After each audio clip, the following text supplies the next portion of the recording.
James and the Giant Peach, Chapter 8.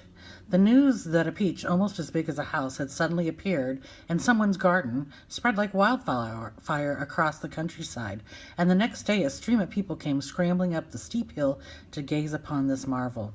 Quickly Aunt Sponge and Aunt Spiker called in carpenters and had them build a strong fence around the peach to save it from the crowd.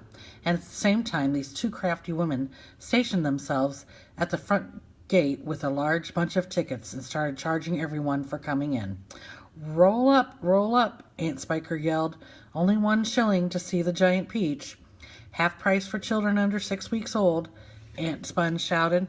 One at a time, please. Don't push. Don't push. You're all going to get in.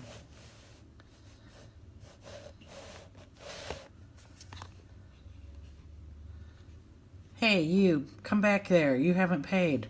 By lunchtime, the whole place was a seething mass of men and women and children, all pushing and shoving to get a glimpse of this miraculous fruit. Helicopters were landing like wasps all over the hill, and out of them poured swarms of newspaper reporters, cameramen, and men from the television companies. It'll cost you double to bring a camera in, Aunt Spiker shouted. All right, they answered. We don't care. And the money came rolling into the pockets of the two greedy ants. But all the while this excitement was going on, outside poor James was forced to stay locked in his bedroom, peeping through the bars of his windows at the crowds below. The disgusting little brute will only get in everyone's way if we let him wander about, Aunt Spiker had said that morning. Oh, please, he had begged. I haven't met any other children for years and years, and there are going to be lots of them down there for me to play with, and perhaps I could help you with the tickets. Cut it out, Aunt Sponge snapped. Your Aunt Spiker and I are about to become millionaires, and the last thing we want is the likes of you messing things up and getting in the way. Later, when the evening of the first day came and the people had all gone home, the ants unlocked James's door and ordered him to go outside and pick up all the banana skins and orange peels and bits of paper the crowd had left behind. Could I please have something to eat first? He asked. I haven't had a thing all day. No, they shouted, kicking him out the door. We're too busy to make food. We are counting our money. But it's dark, cried James. Get out, they yelled, and stay out until you've cleaned up all the mess. The door slammed, the key turned in the lock. Chapter 9. Hungry and trembling, James stood alone out in the open, wondering what to do. The night was all around him now, and high overhead a wild white moon was riding in the sky. There was not a sound, not a movement anywhere. Most people, and especially small children, are often quite scared of being out of doors alone in the moonlight. Everything is so deadly quiet, and the shadows are so long and black, and they keep turning into strange shapes that seem to move as you look at them, and the slightest little snap of a twig makes you jump. James felt exactly like that now. He stared straight ahead with large, frightened eyes, hardly daring to breathe.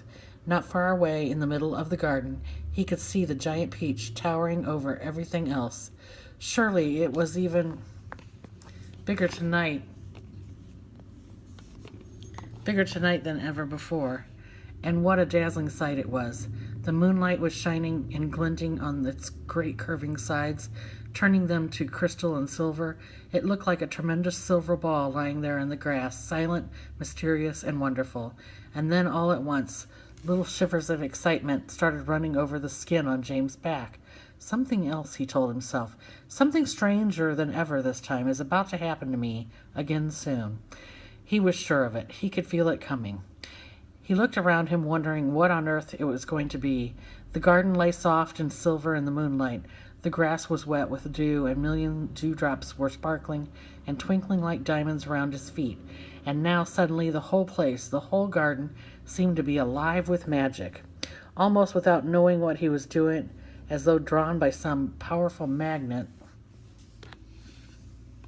James Henry Trotter started walking slowly towards the giant peach. He climbed over the fence that surrounded it and stood directly beneath it. Staring up at its great bulging sides, he put a hand out a hand and touched it gently with the tip of one finger. It felt soft and warm and slightly furry, like the skin of a baby mouse.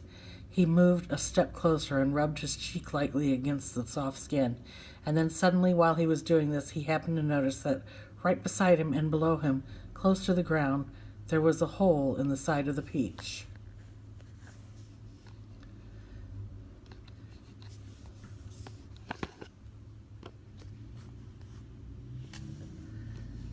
It was quite a large hole, the sort of thing an animal about the size of a fox might have made. James knelt down in front of it and poked his head and shoulders inside. He crawled in. He kept on crawling. This isn't just a hole, he thought exactly. It's a tunnel. The tunnel was damp and murky. All around him there was a curious, bittersweet smell of fresh peach. The floor was soggy under his knees. The walls were wet and sticky, and peach juice was dripping from the ceiling. James opened his mouth and caught some of it on his tongue. It tasted delicious. He was crawling uphill now, as though the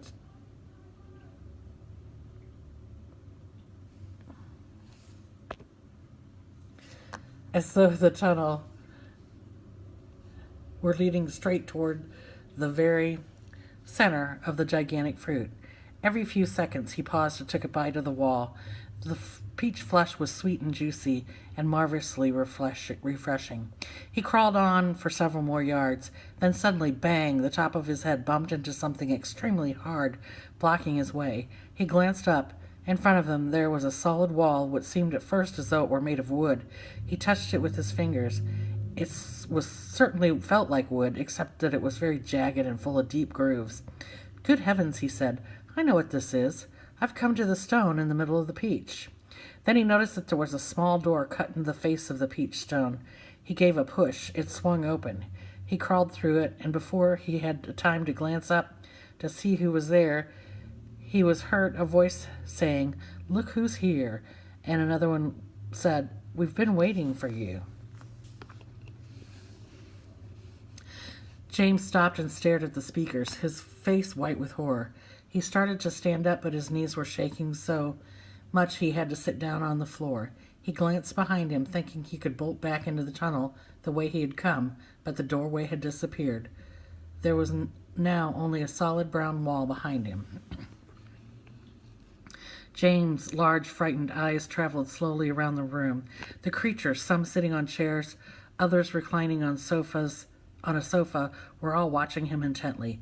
Creatures, or were they insects? An insect is usually something rather small, is it not? A grasshopper, for example, is an insect. So what would you call it if you saw a grasshopper as large as a dog? As large as a large dog. You could hardly call that an insect, could you?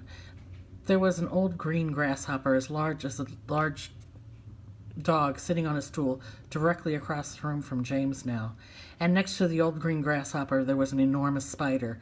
And next to the spider there was a giant ladybug with 9 black spots on her scarlet shell.